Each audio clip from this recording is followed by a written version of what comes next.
What's good, everybody? This is your boy, Mr. Pound for Pound himself. Is definitely going down. Anyway.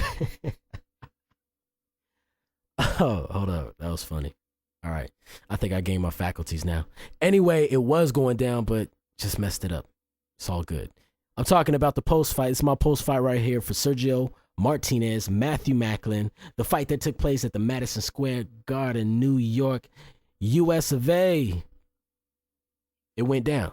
Anyway, so I'm just going to give you a little post-fight views of what I thought of the fight. If everybody, all the guys that I talk to and chat with on here, if you guys watched the fight, great. Tell me what you thought. You know what I'm saying? Get at me on the comments. I like the emails and stuff. It's cool. Even the bad ones is cool. I like arguing with some of you guys. It's all good. It's all good.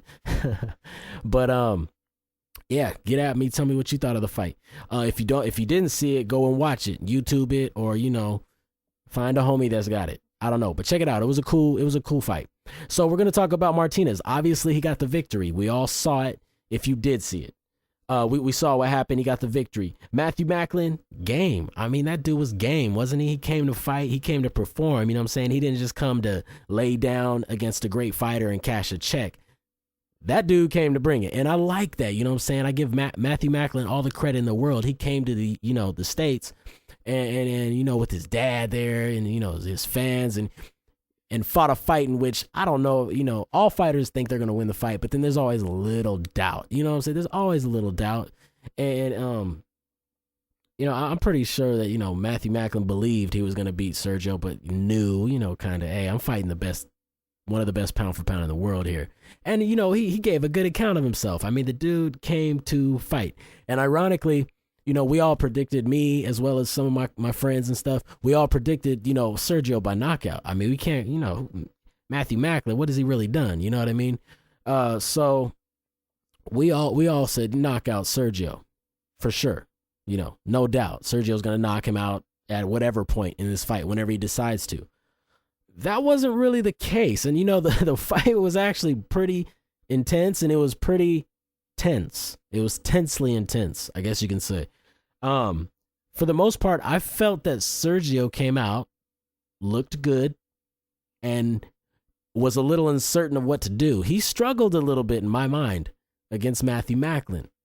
And Macklin, when you look at his style, you look at his frame, you look at his body, it's really... He had a weird style. He had a herky-jerky, he'd bend down at the knee, he'd lean forward with his head, and then he'd bend to the right and jerk and herky-jerky with his hands moving. He had a lot going on. And, as Sergio Martinez, you could see he was analyzing that. He was looking at Macklin and saying, hey, wait, this guy is moving a little too much. And the guy could throw some pretty nice shots. I mean, you could tell he was technically sound, although not the most gifted athlete in the world, technically sound, a student. And I think Martinez, who's, unorthodox, was looking at that. Okay, I got a good technical guy in front of me. I got to be a little careful. Because Martinez was getting hit with some shots. I have a few friends and colleagues that we discuss boxing. Some of them had it shut out.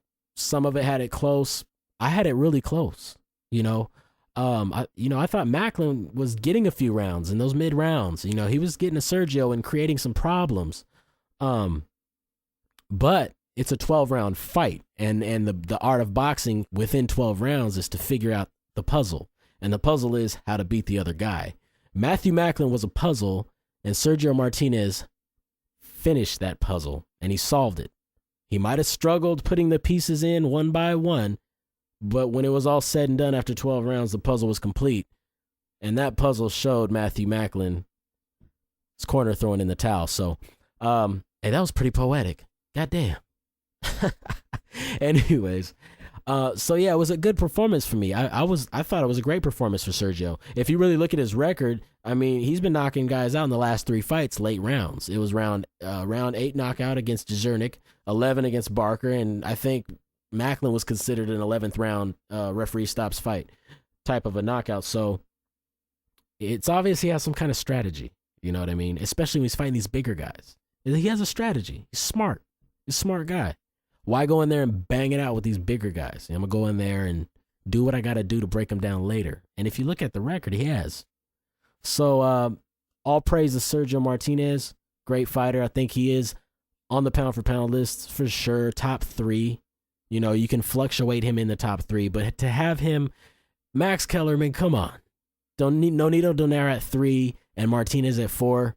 Like, and you know, we need to switch jobs. You know what I mean? Because that was just stupid. I personally, no disrespect, but I don't see Donaire in the top 3 right now. Not right now.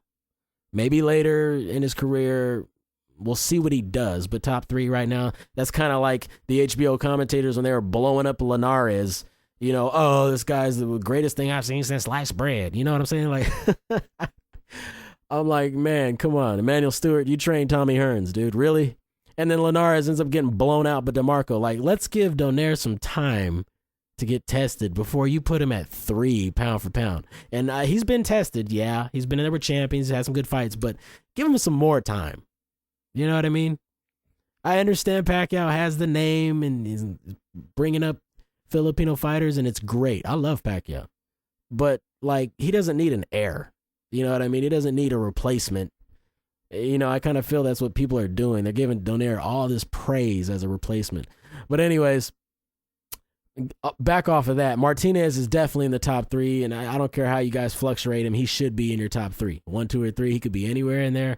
That's your decision.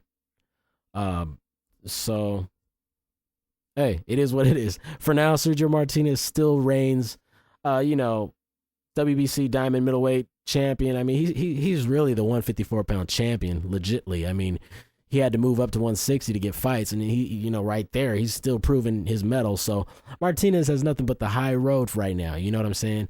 And he called out Mayweather, and I don't want to hear Floyd make any excuses. If a man offers you 80-20, that's ridiculous. I'll fight anybody for 80-20. I'll fight a prime Mike Tyson for 80-20 and be running around the ring the whole time. I might hit him with a jab, though, but I'll run after that, and I might stop and hit him with another jab. But 80-20, you know what I mean? And then you could pick the division. Floyd, you can't say anything to that. That's better than what Pacquiao's offered you, period. You dig? So it's like, take the fight. If the Pacquiao fight doesn't come off, you ain't got no excuse, dog. Doggy. No excuse, because you're already fighting at 54 against Cotto. There's no excuse. You gotta fight. Gotta fight Martinez. I think it'd be a good fight. Give Floyd a good chance. But you never know. So that's the road I see Martinez. Martinez should keep pushing for those big names. I want to see this guy get paid before he goes out. He's already 37 years old, guys. 37. I want to see him get some money, get some big fights, great fights, while he still has his older prime self, I guess you could say. Anyways, I hope you guys checked out the fight. Everybody, have a good week. Mr. Pound for Pound, peace.